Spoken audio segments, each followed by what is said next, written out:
Во јуни, со формирањето на новата влада, предводена од премиерот Христијан Мицковски, се подели Министерството за информатичко општество и јавна администрација и фактички се формираа две: Министерство за јавна администрација и Министерство за дигитална трансформација, која што треба да го понесе процесот на дигитализација во сите сфери на македонското општество. Ова утро, докаде е тој процес, што е направено во овие 6 месеци, разговараме со министерот за дигитална трансформација, господинот Стефан Андоновски. Добро утро, министре.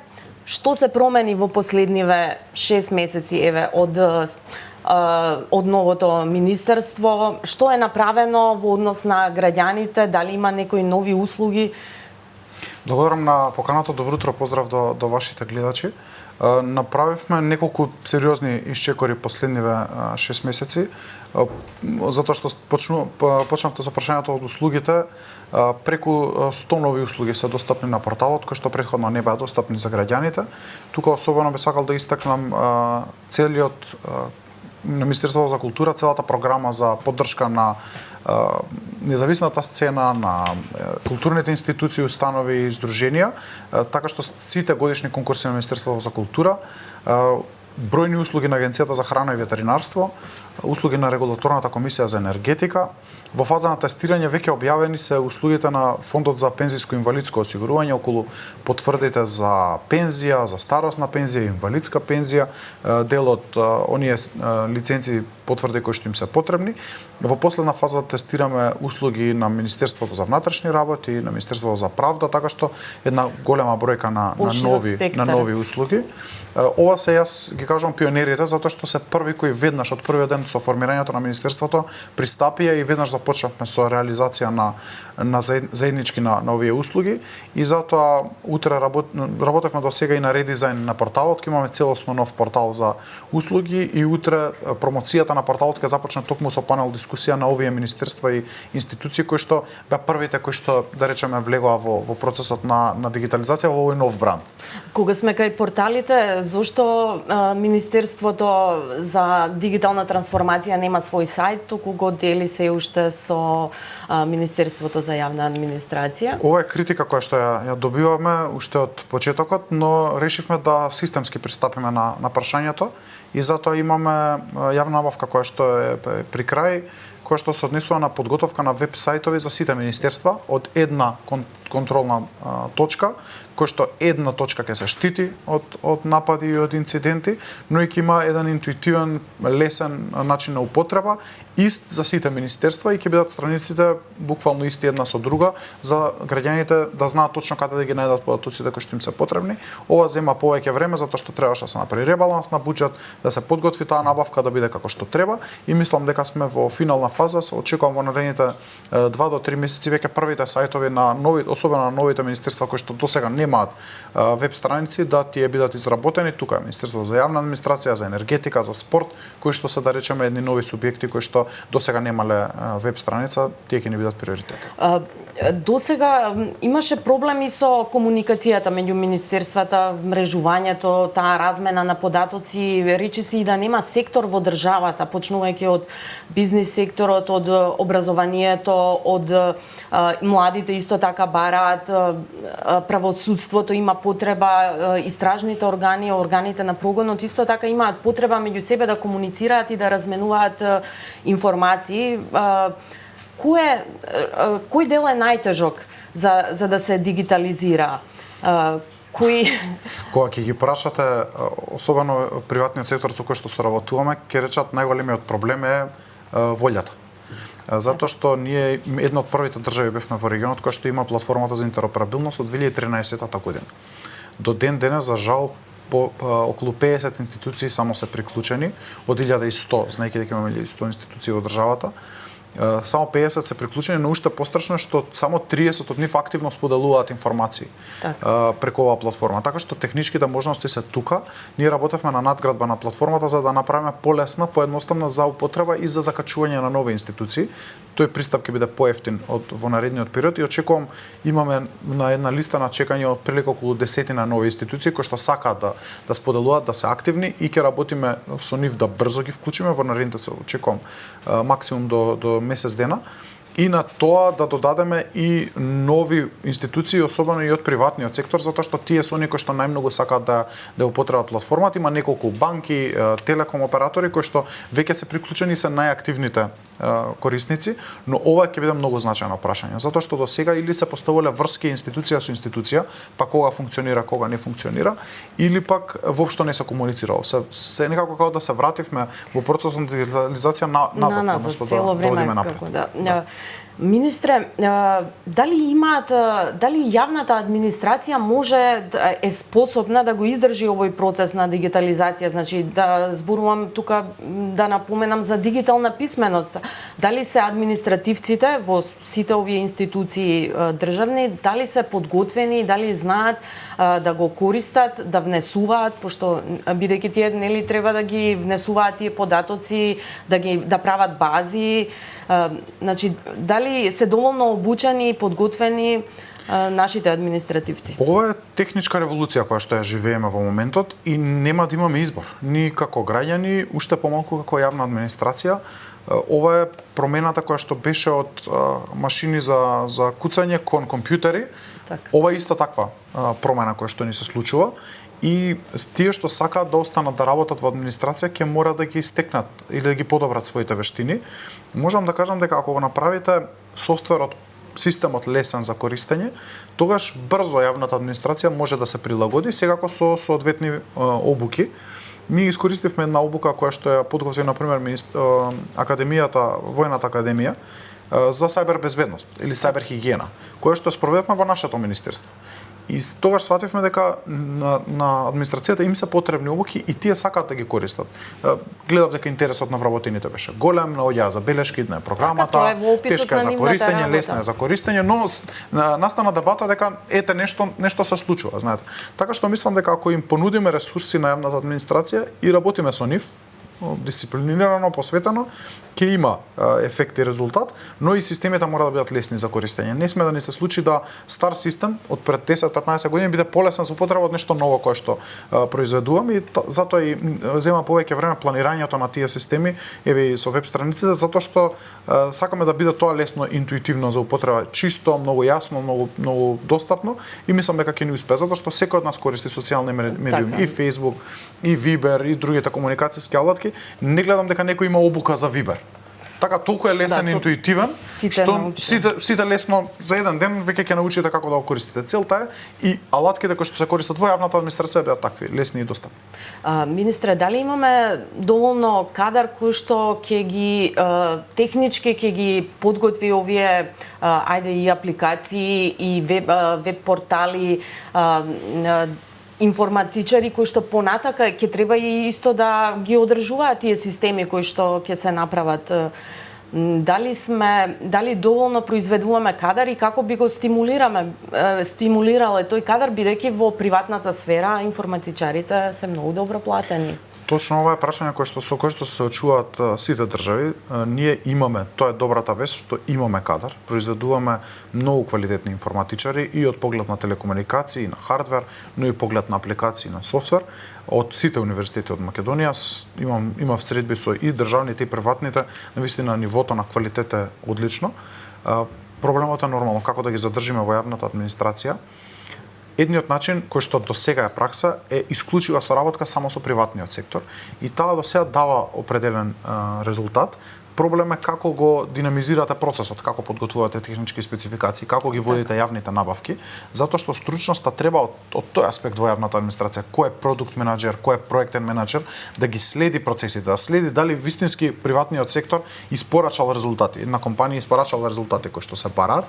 Тука работиме многу фокусирано и на овие луѓе ќе мора да најдеме начин како да ги мотивираме, да ги компензираме. Се знае, тоа е со повисоки плати. Никој не може да мотивира некого да работи во приватен сектор за 600-700 евра просечна месечна плата, додека во приватниот сектор би земал околу 2000, 2500 па и повеќе. Добро платена професија. Добро платена професија. Има еден елемент на обуки, конференции, креирање политика кој што е во јавниот сектор, кој што го нема во приватниот сектор, и некои од луѓето се мотивирани токму од тоа дека сакаат да креираат политики, стратегии, закони, и тоа ги предизвикува, но секако мора да работиме и на повисоки плати. Предпоставувам и во државниот сектор ќе како експерти ќе можат и тука нешто да секако да ние ги ангажираме сега преку приватниот сектор или преку проекти некој вид на технички експерти кои што ни помагаат, но јас би сакал да имам раководители на сектори кои што се од тоа ниво врвни електроинженери или информатичари или телекомуникацијски експерти кои што во моментот во приватниот сектор сигурно би земале со тоа ниво на искуство 10-15 години сигурно некои 5-6-7 000 евра месечна плата, што државниот сектор нема како прво законски да обезбеди, а потоа и финансиски, но мора да размислуваме во овој сектор. Независно каде се вработени, јас не сум предводник на таа идеја дека ние треба да имаме една агенција која што ќе зема високи плати, а сите останати дека треба да ги испорачува услугите. Моje мислење е дека каде да се вработени овие специфични, дефицитарни професии, треба да земаат дополнителна плата или мотивација да имаат дополнителна за да се задржат, затоа што информатичари ни требаат и во царина, и во Министерство за финансии, и во УЈП, и во катастар, така што мислам дека треба да работиме на тој аспект. Тука и моментот со одржување на системите и со безбедност, нели, со спречување на хакерски напади какви што имаше врз државните институции во претходниот период. Тука имам уште поголем предизвик, затоа што тука приватниот сектор не можете целосно да го искористите, да се работи за сензитивни позиции, сензитивни информации. Ние подготвуваме нов и прв закон за сајбер безбедност во државата. Во последна фаза сме на нацрт верзијата на законот, ќе започнеме постапка на ЕНР, потоа јавни расправи. Така што мислам дека ќе имаме закон кој што ќе биде многу вака системски поставен, ќе ги постави работите, но прашањето за експерти во поглед на сајбер безбедноста ќе биде уште поизразено, затоа што не можете да се подпрете само на приватен сектор, особено не во секторот сајбер безбедност. Да, опрема, системи, софтвери, но следењето на тие состојби ќе мора да го прави државата и тука ќе мора да ги обезбедиме овие работни позиции со поголеми надоместоци. За да го заокружиме овој дел за дигиталната трансформација, кажете ми воопшто самиот процес на дигитално општество како ќе спречи, која е замислата, како ќе ја спречи корупцијата, веројатно она на пониско ниво, затоа што граѓаните нема да мораат да плаќаат за некои документи кои што можат и онлайн да ги извадат, значи да плаќаат и да чекаат со денови по шалтери.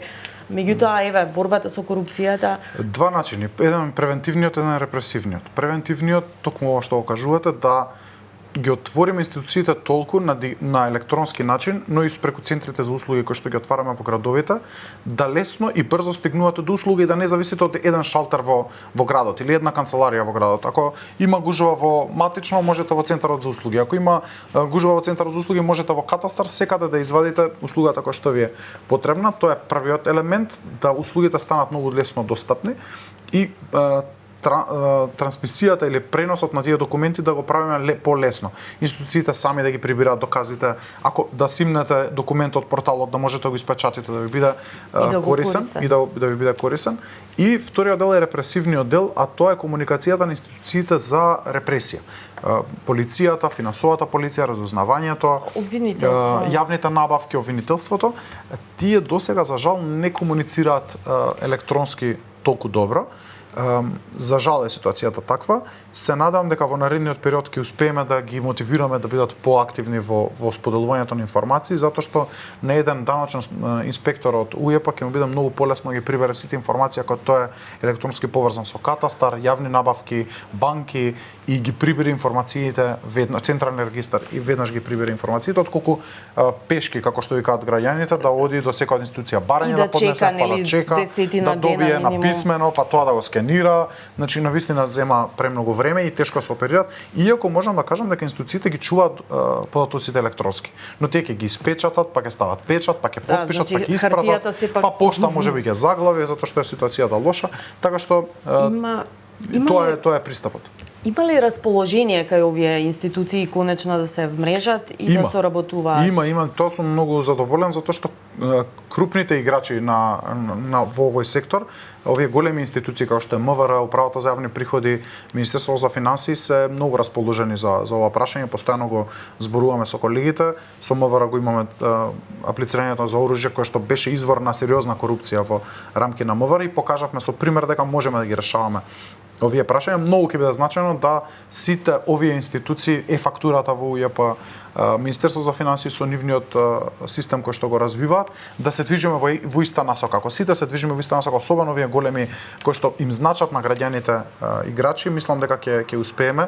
Одлична комуникација со Катастар, ќе има новости и тука за отприлика мислам дека 30 на дена до 2 месеци, така што овие кои што најмногу испорачуваат услуги за граѓаните веќе го размислуваат ова како елемент. Така, министре, се отвори дебата дали треба да се забрани TikTok како апликација која што на моменти има и штетни влијанија врз децата со оние предизвици, меѓутоа вие одговоривте дека не сте за забрана на социјалните мрежи, меѓутоа сега на европско ниво, во Европска унија се отвори една дебата за штетното влијание на TikTok, меѓутоа врз политичкиот дел, врз изборите во земјите од Европска унија, посебно по случајот во Романија, каде што победи кандидат неочекувано, кој што имаше поддршката единствено од TikTok.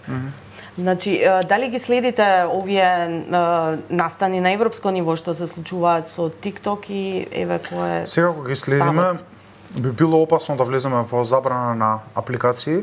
Таа интернет неутралност која што треба да пропагираат државите по мене е многу значајна, затоа што ако утре на таков начин се однесува Facebook, па се однесува Instagram, па се однесува WhatsApp или Viber, или да не ги спомнувам сите социјални мрежи, ќе треба да влеземе во постапка во која што државата цензурира определен сектор и тоа е многу опасно. Еднаш кога ќе влезете во таков процес, а граѓаните знаат да го бараат тоа кога ќе се случи некоја лоша ситуација, предизвик, панична ситуација и нормално е. Зошто не го забраните? Едноставно децата нема да имаат пристап. Да, но истите видеа може да ги видат и на YouTube. Многу повеќе мора да работиме со граѓаните. Тука наша задача е Центарот за побезбеден интернет, проект кој што го работиме неколку институции од приватниот сектор, академијата и секако ние како предводници, кој што ќе даде ресурси на родителите, на наставниците, на психолозите во училиштата како да соработуваат со децата, да ги препознаваат овие работи и како да се заштитат на интернет. Во делот на политиката ова се хибридни закони. И како држава членка на НАТО, кандидат за членство во Европската унија, ние сме под хибриден напад или обиди за хибриден напад. И тоа ќе продолжиме да бидеме. Дали преку социјални мрежи, дали преку определени така наречени портали кои што воопшто не се тука, не се вистински портали, не се вистински медиуми кои што пласираат таков вид на вести, лажни слики изработени со вештачка интелигенција. Очекувам дека ќе бидеме жртви или таргети и треба да размислуваме како граѓани, особено како институции, како да си ги заштитиме граѓаните за ова. Така што следиме многу будно ситуацијата, изборите делумно беа поништени во Романија, затоа што во првиот круг водеше овој кандидат кој што никој не го познаваше претходно. Да, крајна десница. Крајна десница, никој не го познаваше, а своите, да речеме, гласови или промоција не ја правел ниту на мејнстрим медиумите, туку исклучиво на TikTok. Така што интересна една ситуација, но Романија, замислете, е држава членка на НАТО и на Европска унија, па се случуваат вакви ситуации, што останува за држави кои што уште се во развој, така што внимателно ги следиме состојбата. Јас бев исклучив во делот на ова што се појави како предизвик за младите и за децата, но будно следиме ситуацијата. Ако повикуваат некоја апликација на насилство, на тероризам, на кривични дела, тогаш секако ќе одиме со таа забрана која што ни ја дава Законот за електронска комуникација. Министре, исто така во доменот на вашето министерство е Законот за медиуми. Се одлучивте за една мала измена. Таа измена е поднесена во нацрт законот што е сега на ЕНЕР, отворена за сугестии. Конечно, онлайн медиумите, односно Министерството се одлучи на таа верзија да се регистрираат практично онлайн медиумите, интернет порталите со новиот закон и да речеме некоја тоа е мека регулација.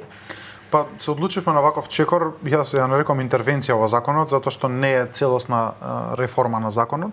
Иако би сакал да започнеме во 2025 да дискутираме за примена на Media Freedom Act на Европската унија, кој што е заложителен за нас како држава кандидат, но тоа мора да помине се сериозна дебата од сите засегнати страни. Не би сакал да со донесување на нов закон ги растуриме односите во медиумите кои што се стигнати до определено ниво. Не можам да кажам дека е одлична состојбата, но не е ни многу страшна и не треба да со законот да ги влошиме состојбата, напротив да ги подобриме. Барања беа на здруженијата на онлайн медиуми за еден вид на регистрација, не од именно процес на регулација. Минимални се стандардите што треба еден медиум, онлайн медиум да ги исполни за да биде препознаен со овој закон.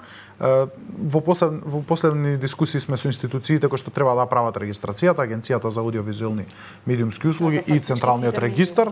Тие се двете институции и се надам дека ќе завршат нивните, ќе прибереме нивните мислења, иако Агенцијата за аудиовизуелни веќе достави соодветно мислење, ќе имаме закон кој што ќе биде прифатлив, измени на законот кои што ќе бидат прифатливи, да започнеме со регистрацијата, а потоа во текот на 2025 да ги отвориме дискусиите, нема да притискаме како држава, ниту како министерство за некој вид на посериозна регулација, ќе одиме со европските стандарди, но да видиме до што можеме да стигнеме што ќе подобри медиумскиот простор во Македонија, а не да го влошува. Министре, за крај на овој разговор, накратко само каков е буџетот на Министерството за наредната година, што се планира?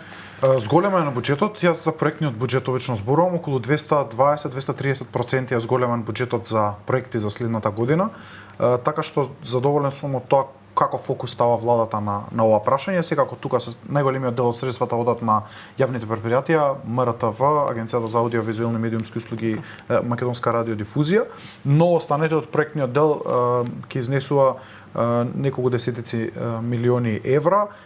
Очекувам да имаме многу динамична агенда, неколку инфраструктурни проекти кои што ќе започнат да се реализираат во 2025 година околу владина оптичка мрежа, податочен центар за кој што мислам дека ќе зборуваме во 25 година, но многу фокусирани сме на документ менеджмент систем внатре во институциите, нови услуги за граѓаните, редизајн на порталот и нешто што најмногу сакам да зборуваме за крајов на емисијава, тоа е мобилната апликација за услуги, за супер апликација за услуги, која што ќе најавиме во 2025 година, односно ќе донесеме како тест верзија во 2025 година, ќе ја донесе владините услуги или административните услуги на мобилните телефони. Сите овие што постојат сега на порталот или во меѓувреме што ќе се направат ќе бидат достапни на мобилно? Едно тоа, најкористените ќе бидат достапни и врска со порталот, со мобилната верзија на порталот, но и сакаме дигитални лични документи, лична карта возачка дозвола во дискусија со Министерството за внатрешни работи како заеднички проект да направиме електронска верзија на овие документи да можат граѓаните да ги користат и на мобилниот телефон. Тоа ќе биде квантен скок за она што го правиме во дигитализација. Ниедна држава во регионот го нема. Грција има некои напори кои што се супер, кои што се одлични, навистина учиме од нив, но овде ќе бидеме, да речеме, еден вид предводници, пионери во овој процес. Министре, ви благодарам за гостувањето во Слободен печат. Останете почитувани со другите содржини во емисијата.